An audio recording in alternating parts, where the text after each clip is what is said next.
Hey guys, welcome to another ServerMiner plugin tutorial. I'm your host LTJim007 and today we're looking at the block ball plugin, also known as the football plugin. So this is a really fantastic minigame which allows you to play a game of football in Minecraft and edit a load of different things about the teams, the balls, the pitch, etc. It's been really well made, it's very easy to edit. And let's just jump into it. So first of all, we are going to give you an example of what a football game would look like, and then we're going to create one of our own and then edit it. So first of all, if we do /bb join and then the game name, and that will teleport us to the pitch.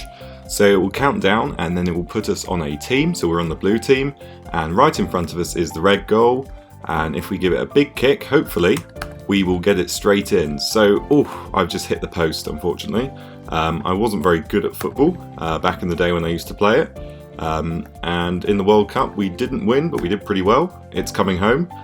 And here we go. Have a corner, see if I can get in before the game ends. Last shots, 3, 2, 1, there we go. So the blue team has scored, and then we have won the match. So that is a typical game of how it works. Obviously, if you had more players, it'd be a lot more crazy, a lot more fun, but that is the sort of thing that you can do with this plugin. So let's go ahead and show you how to create one of your own by doing /blockball. Now, once you've done that, of course, we can look in the text box and see we can create, edit, or remove an arena. Now, you can do everything via this, just clicking about, which is really awesome, no more annoying long commands. So if we go into create, and we are going to create a brand new arena, up at the top we click edit and we can change the name, so let's change it to ServerMiner, and then if we go down the line we can click this as many times as we want to toggle on and off the arena, and then we need to grab our world edit wand and select the whole pitch. So go ahead and create a really awesome football pitch, better than this, and just select it from corner to corner.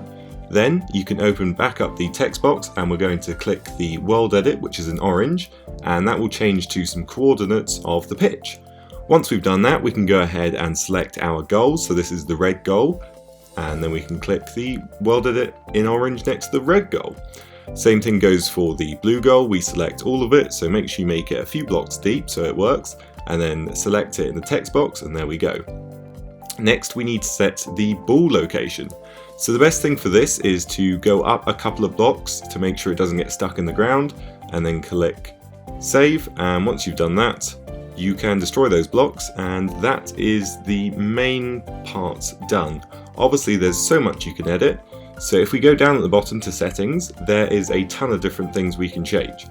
So up at the top you can change it from a bungee cord minigame to a normal minigame or a hub minigame.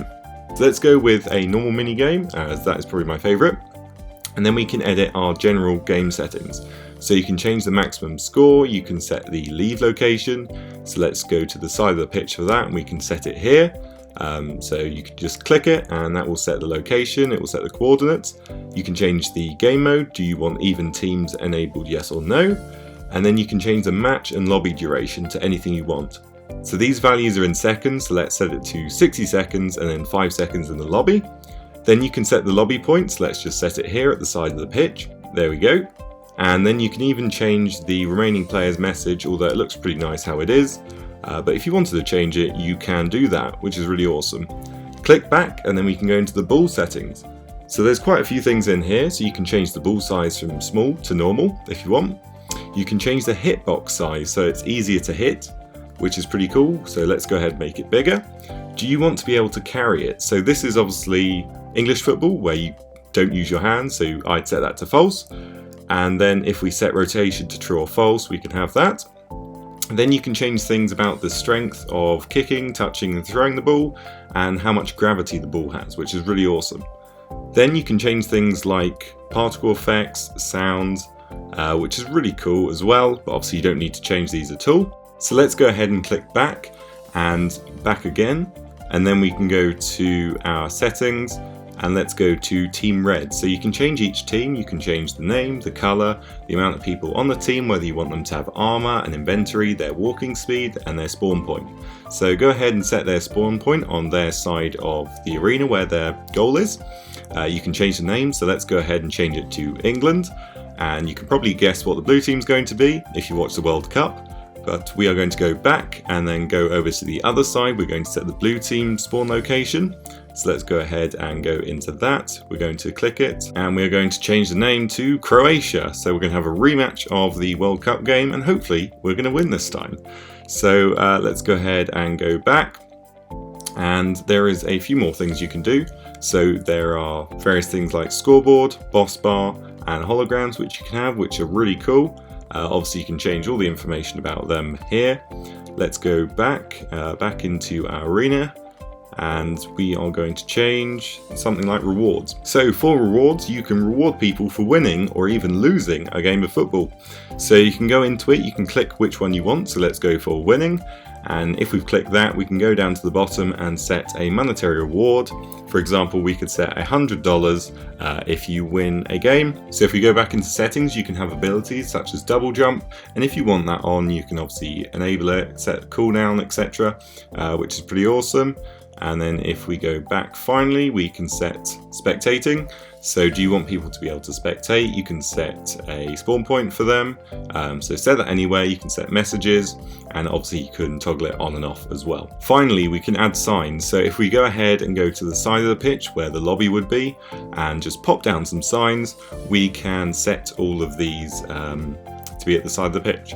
So all you need to do is click add to the one you want and then just click a sign and it will be put on there. So let's go ahead and do this for 4 different signs, and once we've joined the game we can see which information they provide. So now that we've finished, click save and reload, and all of the signs are now working, which is really awesome. If we do BB join and then ServerMiner, we'll be teleported into the lobby. And as you can see, let's go ahead and join England, the red team. The ball has spawned, and let's give it a big kick to score 1-0 for England, which actually started the game like that in the World Cup, and then we didn't do so well after that. So let's just kick it about a bit more, and hopefully we bring it home this time, which would be nice. And I would recommend not having fences around the pitch. I had that earlier, and sometimes the ball does get stuck. So use thick blocks like this, and you shouldn't have a problem. And then I've just scored an own goal, which is not ideal really, but it's okay because we've scored a 3rd one. And there we go. So if we click the sign to leave, we will leave the game. Obviously you can do BB leave if there aren't any signs, but that is how you would create and edit your own match. So in the config file you can edit a few different things, but most of the things are done in-game. As I said, this is a fantastic plugin. You can see it in action, it works fantastically.